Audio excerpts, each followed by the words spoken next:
প্রথমে জয় জগন্নাথ। আজকে রথযাত্রা, পশ্চিমবঙ্গের সমস্ত স্তরের সনাতনী মানুষকে আমার পক্ষ থেকে শুভ রথযাত্রা শুভেচ্ছা এবং অভিনন্দন জানাই। এটাই কাঙ্ক্ষিত ছিল দীর্ঘদিন আমাদের অখণ্ড জেলার মধ্যে কৃষ্ণনগরের হাভেলির পাশে আমাদের জায়গা নেওয়া ছিল।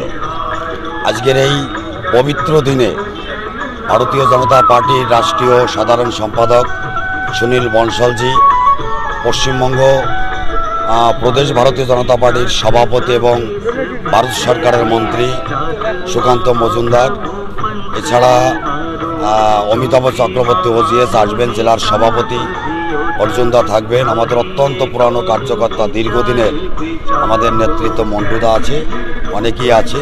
খুব ভালো লাগছে, বহুদিন পর আমাদের সেই কাঙ্ক্ষিত লক্ষ্যে আমরা পৌঁছাতে পারছি এবং একটা পবিত্র দিনে।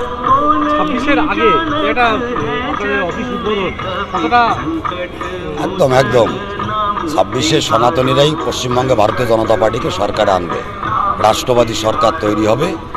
কার্যকর্তা কর্মীরা সকলেই নতুন পুরনো সকলের মেলবন্ধনের মধ্য দিয়ে সরকার তৈরি হবে এবং খুবই ভালো লাগছে। বিধানসভা নির্বাচনের কয়েক মাস পূর্বে আজকে আমাদের পার্টি অফিসের ভূমি পূজন হবে, ভীষণ ভালো লাগছে।